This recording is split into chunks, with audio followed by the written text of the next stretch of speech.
خوش اومدید به نوالیسم مدرن که درش شمنیسم کاستاندا رو به زبان امروزی تجزیه و تحلیل می‌کنی.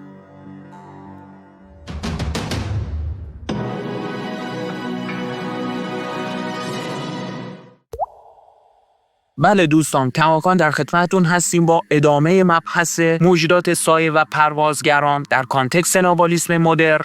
قبل از اینکه بحث رو شروع بکنم به چند تا سوال میپردازیم که از سمت شما مخاطبان عزیز مطرح شده. پرسیدن آیا جدا از انضباط شخصی نیروهای حامی هم در این مبارزه با نیروهای یغماگر با ما همراه نیستند؟ بله، ممکنه شما حامی داشته باشین، چرا که نه. هر کدوم از ما یه سری حامی هایی داریم. کسی که میخواد بدونه آیا حامی داره یا نه، به طور منفرد از محیط رویا میتونه کاوش بکنه. اصلا متفق‌ها واسه همینن دیگه. یک ساحری که متفق داره در واقع اینجور مواقع در مقابل پروازگران بیگانه میتونه از قدرت متفق خودش استفاده کنه. حتی پس از مرگ ارگانیسم هم این حملات متوقف نمیشن بچه‌ها. و ساحر پس از مرگ متفقش رو میتونه دوباره فراخوانی کنه تا کمک بگیره برای غلبه بر این یغماگران بیگانه. دلیلش این که اونا لهله میزنن برای انرژی ما دیگه. ما در یک میدان نبردی هستیم که همه حریفامون انرژی خارند. اونها برای بقا دارن تلاش میکنن، ما هم برای بقا. خود مرگ یک لمس غیر ارگانیکه. اصلا دقت میکنی خود مرگ از هر چگالی، از هر سطح انرژی، حالا مرگ ارگانیسم یا مرگ مرحله بعد، باز همینطور مرگ هست دیگه. هر مرحله باز مرگ داره. ما مرگ رو چی تعریف کردیم؟ جابجایی پیوندگاه از یک موقعیت به یک موضع جدید به نحوی که بازگشتی در کار نباشد. این میشود یک تعریف بهینه از مرگ. درست؟ بنابراین شما میبینید که انرژی حیات، همونطور که با دوستمون اشاره کرده بود، از کجا میاد؟ همه جا تامین نیست دیگه. شما در هر موقعیت نقطه تجمع یه سری چیزها رو باید یاد بگیرید برای بقای خودتون، برای مبارزه، برای دستیابی به آزادی آگاهی شخصیتون. روی زمین تو چگالی سوم هستی، باید بری بیل بزنی فرضاً. باید بری میز رستوران پاک کنی مثلا تا پول در بیاری، اون پول رو بری خرج کنی، مواد غذایی بگیری بخوری و انرژی تجدید بشه. دقت میکنید؟ توی صورت فلکی اورایون اینطوری نیست. چگالی چهارم اورایون میفرستن چگالی های سوم سیارات دیگه برای انرژی خاری، مثل پروازگر که روانه اینجا شده که ماها رو بخوره، میاد موجودات ارگانیک رو میخوره. چگالی پنجم فازش فرق داره با چگالی ششم همینطور. هر کدوم انرژی حیاتشون رو با یه سازوکاری تجدید میکنن. و داستان اینه که تو بطن کیهان ما به طور مجرد تجریدی گفتیم تراوشات عقاب هستش که این انرژی رو در دسترس قرار میده، اما سازوکار به دست آوردنش فرق داره. مثال باز زدیم، مرستیز یک مدل، کوتزالکواتل یک خداگونه است دیگه، اونم انرژی میخواد برای بقا. اون یک مدل، اینکه سالانه یک بار توی مناسک خاصی شمنها عبادتش میکنند، او رو فراخوانی میکنند و الی آخر. در هر موقعیت نقطه تجمع سازوکاری برای بقا وجود داره. آرماندو تورس میگه همانطور که روح در این زندگی یک زمینی زیر پامون گذاشته و آسمانی بالا سرمون که به زندگی ادامه بدیم، همینطور برای تک تک ما انسان‌ها یک برنامه‌ای برای پس از مرگ ارگانیسممون داره. دقت میکنی؟ یعنی ممکنه سرنوشت من اورایون باشه ولی سرنوشت تو مثلا چه میدونم همزیستی با آرکتوریان ها باشه و اما اقسام ستارگان دیگه‌ای که وجود داره، خورشید، سیاره ونوس و الی آخر. گفتن من یه سوال دارم، مگر هدف انضباط شخصی تیز کردن اراده نیست؟ پس چرا با این جمله بی عادتی عادت کن تضاد داره؟ نه، کجاش تضاد داره؟ عادت اصلا از ذهن میاد. مثلا من هر روز سر 1 ساعت بیدار بشم یا نه؟ نخیر، دقیقا همون چیزی که دون خوان گفته، مثلا سر 1 ساعت برم یک کار رو انجام بدم. این که انضباط نیستش که. مسئله اینجاست که شما یک سری کارها رو انجام ندی. مسئله سر انجام یک سری امور نیست، سر انجام ندادن یک سری اموره. همین که میگی سر 1 ساعت بیدار شم یعنی عادت، یعنی ذهن داره دستور میده. باید خلاق باشی، یعنی بیدار شدن دست خودت باشد. اراده یعنی این. ببین دخوان چی گفت؟ توضیح داد دیگه. اراده نه بدین معناست که هر روز رأس 1 ساعت بیدار شم برم دوش سرد بگیرم. خیر، اصلا نه اینکه هر روز صبح زود بیدار شم، نه این نیست. اراده یعنی غیر قابل پیش بینی باشم با اعمالم، یعنی اعمالم از روی اراده خودم باشد. چه کارهایی رو نکنم، چه کارهایی رو نخوام انجام بدم و ندم. دقت می‌فرمایید؟ و با این حال مرز بین این دوتا تفسیر عین مو باریکه دیگه. باز کماکان شما میگید که ممکنه انضباط، اصلا خود عمل کردن به انضباط یک عادت نیست. نه دیگه، انضباط داره خودش میگه تو قرار نیست یک چهارچوب هایی رو رعایت بکنی. فقط بدون مهم نیست و باز تاکید میکنم مهم نیست چه کاری میکنی، مهم اینه که عملی که داری انجام میدی آنچنان آگاهانه باشد که ارادت تیز نگه داشته بشه باشه و هدف فقط همینه. دقت میکنی؟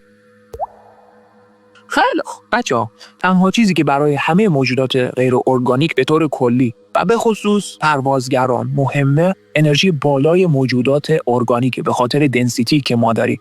به ویژه سالک ارگانیک منضبط، یعنی اونی که با انضباطه، الان اشاره کردم، اتفاقا سطح انرژیش بالاتره دیگه و اتفاقا باید احتیاط و مراقبت بیشتری داشته باشه.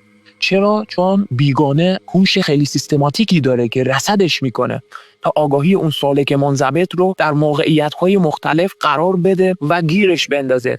چه میدونم فرضاً عصبانیش کنه یا در یک موقعیت استرس‌زا گیرش بندازه تا از اون طریق وادار به یک ارتعاشی که خود فرکانس بیگانه میطلبه بکنه و فرآیند انرژی خاری رو پیاده سازی کنه. به هر حال موجودات غیر ارگانیک باید در نظر داشته باشیم که از درونی ترین خصوصیات ما آگاهند و به قول دون ملچور بود فکر میکنم، گفته بود که ما رو از درون میشناسن اصلا اینها. چرا؟ چون از بعد و تولد تونال ما با ما بودن دیگه، از بیخ ما رو میشناسن. تولد تونال ما مثلا یه قرن میخوایم عمر کنیم، یه قرن در مقابل میلیون ها سالی که اونها عمر میکنن چقدر؟ یه بشکن زدن دیگه. تمام زیر و بم و جیک و پوک آگاهی کالبد انرژی ما رو میدونن. یادمه یه بار به کتاب تارنکبوت جهانی بود یا کتاب راز مار پردار، آرماندو تورس از دون ملچور میپرسه که آیا اصلا آرماندو تورس خیلی درگیر میشه و آرامشش رو از دست میده از این قضیه. ازش میپرسه که آیا پروازگرا مثلا میتونن ما رو مجبور کنن که به خواستشون عمل کنیم؟ که دون ملچور جواب میده نه مستقیما، اما خیلی صبر پیشه میکنن، خیلی بردبارند تا نهایتاً ما رو برای اونچه که میخوان قانع کنن. دقت میکنی؟ اینه که استراتژی هاشون با همش آپدیت میکنن. توضیح میده که با زمزمه یه سری دستورات و فرمان ها در گوش مردم و دخالت تو تصمیماشون تقریباً همیشه به هدف خودشون میرسن. خیلی عجیبه. و حتی گاهی هم توانایی تصمیم گیری رو از شخص سلب میکنن که این البته ناشی از حملات بی‌وقفه به مرکز گلوگاهه. ببینید بچه‌ها، این ناحیه حفره وی که تو پای گردن هست مرکز خیلی مهمیه. اصلا 3 تا مرکز بالای پرده دیافراگم مورد حمله پروازگران هست و چاکرای تاج که دیگه کامپلت اصلا تعطیل شده، تحت سلطه بیگانه ها در اومده. اما ظاهران کهن این قضیه تصمیم گیری براش خیلی مهم بوده دیگه، که پروازگر میاد دستکاریش میکنه و همش ما رو دچار شک و تردید میکنه در تصمیماتمون. اجازه نمیده شما تصمیم بگیرید. گاهی اوقات شده دیگه مثلا یه هفته کلا توی شکی که یه مسئله رو بخوای تصمیم گیری کنی، یه مسئله که حالا خیلی هم مهم شاید نباشه، پیش پا افتاده است ولی درگیرت کرده. اون به خاطر تضعیف این مرکز بفره پای گردنه، تحت عنوان مرکز تصمیمات تو کتاب پاسهای جادویی کاستاندا اومده که ظاهرا حتی ظاهران کهن دسته خاصی از حرکات جادویی رو در نظر گرفته بودن برای تقویت این مرکز. با یه سری استخوان‌های حیوانات می اومدن لمس می‌کردن این نقطه وی مانند رو، پای وی رو. خیلی حساسه، اصلا ویژگی‌های خیلی خاص عجیبی داره. این پروازگره که این توانایی تصمیم گیری رو با اشغال این مرکز تولید انرژی سلب میکنه از شخص. توی جلسه پیش اشاره شد که تنها راه غلبه بر ذهن موجودات سایه در حالت کلی، کماکان اشاره کنم که همون انضباطه. انضباط مسیر مبارز. ببینید من خیلی دیگه دارم تاکید میکنم شما هم کتاب کارلوس رو بخونید، بارها با تاکیدهای دون خوان مواجه میشید دیگه که میگیم انضباط. این همش یک کلمه که نیستش. که مثلا من از رویابینی استفاده میکنم. رویابینی برای من یک عمل اقتداره. حرکات جادویی رو مثلا ترک نمیکنم که اصلا نمیتونم ترک کنم. یا سکوت درونی، حتی آستانه خوابیدن من هم نوعی مکاشفه است. حالا من خودم رو دارم میگم چون من سمت رویابینی خیلی استعدادم زیاده. شما باید استعدادت رو خودت کشف کنی. بی عملی هایی که انجام میدم، اینها همه باعث میشه عمل من از اراده خود من نشأت بگیره، نه اینکه تأثیرات پروازگر رو کلا قطع بکنم. خیلی آرمانیه. اما میدونم که چه میکنم. میتونم تفکیک بکنم خودم رو، تفکیک کنم آگاهی خودم رو از تأثیرات پروازگر. این کمترین تأثیرات نیروی بیگانه رو به خودم بپذیرم و جذب کنم. دقت میکنید؟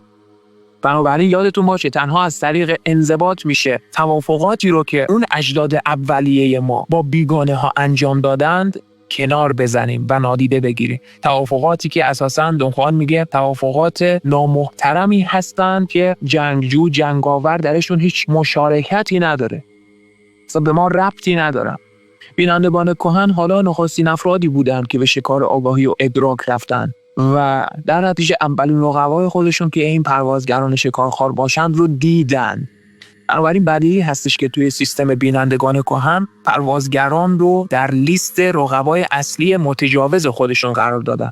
اما یه ارزیابی کلی هم من خدمتتون داشته باشم. ببینید بچه‌ها، برخلاف نوالیسم کهن، ما تو نوالیسم مدرن میگیم همونطور که کارلوس کاستاندا توی کتاب ملاقات با نوال آرماندو میگه، در واقع ارزش گذاری روی موجودات سایه یه جور خنثیه. شما میبینید که به نوعی میگه وجود پروازگران نه مثبت نه منفی، یا بگیم هم مثبت هم منفی، چون یک تبادل انرژی بوده دیگه. ما اگر راست میگیم با انضباط بتونیم تسلط بر آگاهی شخصی خودمون رو به دست بگیریم دیگه. درست؟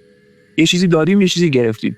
کارلوس میگه که اونها هم مانند موجودات دیگه مثل ما در این کیهان شکارخوار مشغول ادامه حیات خودشون هستن، با این تفاوت که ما گوشت و کاهو میخوریم، اونها انرژی رو مستقیما میبلعن.